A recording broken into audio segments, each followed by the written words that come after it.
এ নামে যে ডুবেছে সেই মজেছে, অন্যের বোঝা বড় দায় বড় দায়, হরি নামে কি আনন্দ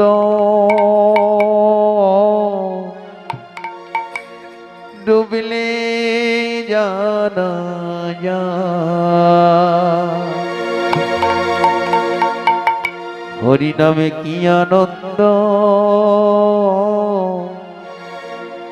ডুবলে জানা যায়। সত্যি বাবা, হরি নামে কি আনন্দ ডুবলে জানা যায়, না ডুবলে কিন্তু জানা যায় না। কি যায়? যারা নামের প্রেম সাগরে ডুবতে পেরেছে তারাই জানে হরি নাম করে কাঁদলে যে কি সুখ পাওয়া যায়। বিষয়ে জ্বালাই পড়ে তো আমরা সবাই কাঁদি না বাবা, কিন্তু হরি নামের তরে একবার কেঁদে দেখুন যে হরি নামের তরে কাঁদলে যে কত আনন্দ পাওয়া যায়, কত সুখ পাওয়া যায়। একটু ছোট্ট করে বলি, এই যে মা যে অহংকারের কথাটা বললাম, এই অহংকারের প্রমাণ দিয়েছিলেন মহাভারতে। মহাভারতে যখন পঞ্চপাণ্ডবেরা ভগবান শ্রীকৃষ্ণকে যুদ্ধে জয়লাভ করলেন, নারদমুনি ছুটে গিয়ে ভগবান কৃষ্ণের কাছে গিয়ে বললেন, প্রভু আচ্ছা তুমি কেন ওই শত ভাইয়ের দাদা দুর্যোধনের পক্ষ অবলম্বন না করে, আচ্ছা বলো তুমি কেন ওই পঞ্চপাণ্ডবের পক্ষ অবলম্বন করেছিলে? ভগবান কৃষ্ণ কথায় কোনো উত্তর না দিয়ে কাজে প্রমাণ দিলেন। নারদমুনির হাতে 3টি ফুলের মালা দিয়েছিলেন। 3টি ফুলের মালা দিয়ে বললেন, মণিবর এই যে আমি তোমায় 3টি ফুলের মালা দিলাম, এই 3টি ফুলের মালা তুমি শত ভাইয়ের দাদা দুর্যোধনের কাছে নিয়ে যাবে।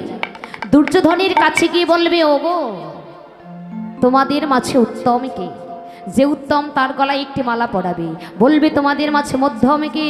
সেই মধ্যমের গলায় একটি মালা পরাবে। আর বলবে তোমাদের মাঝে অধম কে? যে অধম তার গলায় একটি মালা পরাবে। তবে শোনো নারদ, উত্তম মিলে গেল, মধ্যম মিলে গেল, অধম যদি না মেলে তবে কিন্তু তুমি মালা পরাবে না, মালা নিয়ে ফিরে আসবে। ভগবান কৃষ্ণের কথা শুনে নারদমণি 3টি ফুলের মালা নিয়ে শত ভাইয়ের দাদা দুর্যোধনের কাছে গেলেন।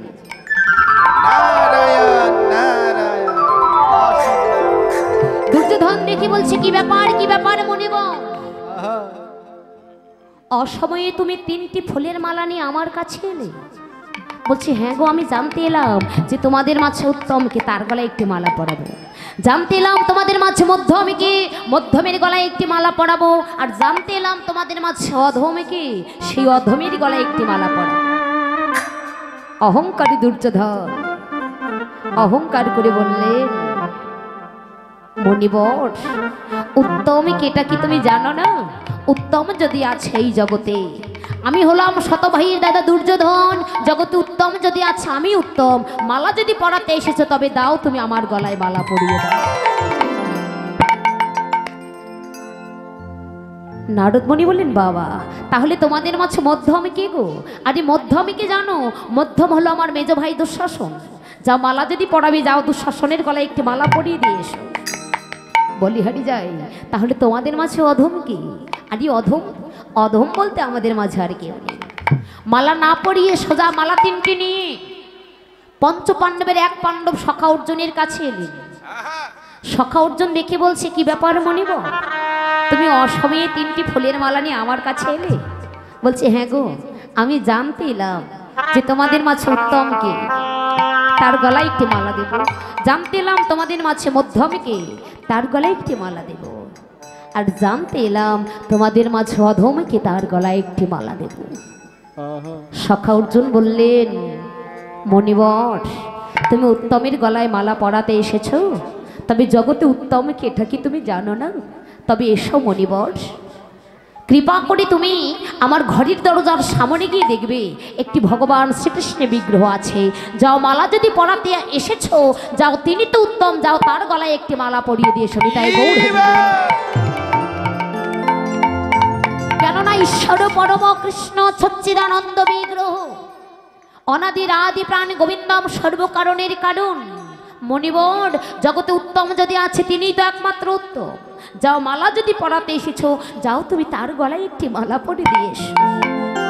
বাবা, তাহলে তোমাদের মাঝে মধ্যম কি?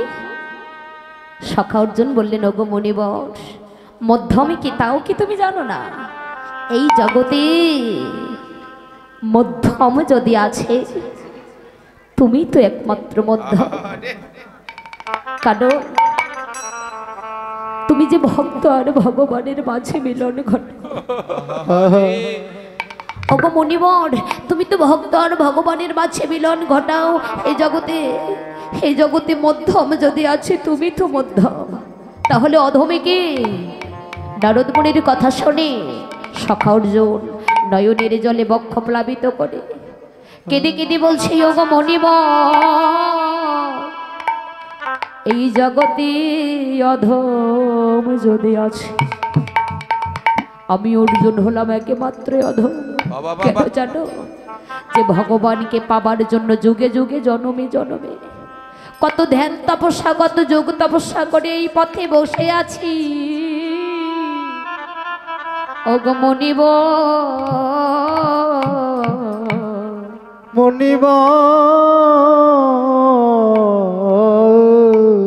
এই জগতে আমার মতো অধম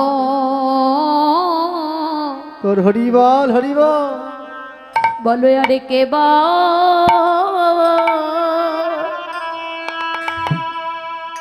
আরে কে বা আছে? ওগো মণিবর,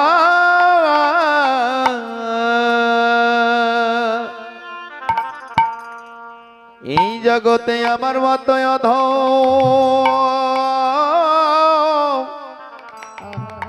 অধমার কে বা?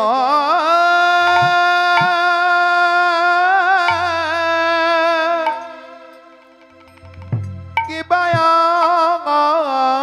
আছে? ওগো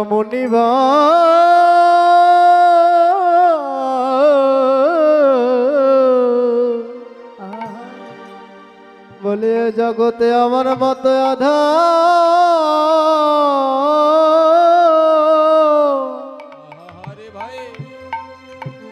আমার মতো মরে কে বা?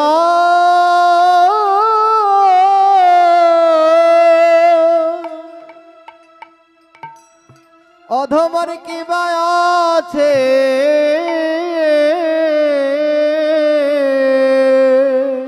হবে আমি বড় অপরাধী।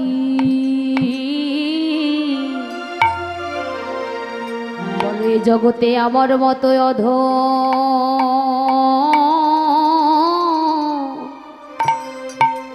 আমার মতো অধমারে কেবা? আরে কে বা আছে?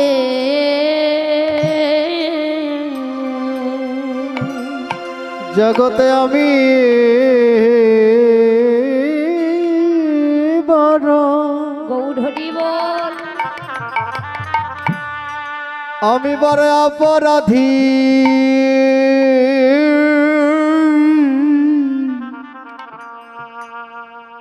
এ জগতে আমার মতো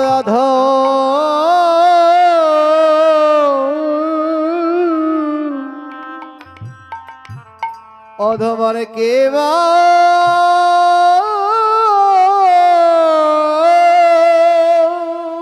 প্রেম সে ভাই আর কে বা আছে? নারদ মুনি ছুটে গিয়ে ভগবান কৃষ্ণের কাছে গিয়ে বললেন, প্রভু, আমি এতক্ষণে বুঝতে পারলাম যে তুমি কেন ওই পঞ্চ পাণ্ডবের পক্ষ অবলম্বন করনি। আমি এতক্ষণে বুঝতে পারলাম যে তুমি কেন ওই শত ভাইয়ের দাদা দুর্যোধনের পক্ষ অবলম্বন না করে কেন ওই পঞ্চ পাণ্ডবের পক্ষ অবলম্বন করেছ।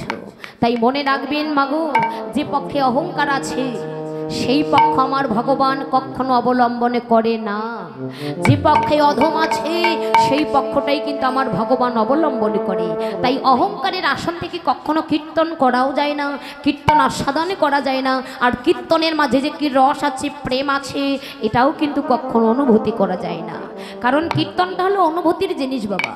একটা ছোট বাচ্চাকে যেমন আমরা আদর করে খাওয়াই দিই, কীর্তনটা কিন্তু তেমন নয়, এটা অনুভূতির জিনিস। কারণ একটা জাগতিক আর অপরটি হলো আধ্যাত্মিক। এটি আপনাদের বুঝে নিতে হবে, অনুভূতি করতে হবে। কিংবা আমার কথাগুলো বোঝা যায় না? বোঝা যায়? স্পষ্ট বুঝতে পারেন তো? জয় রাধে।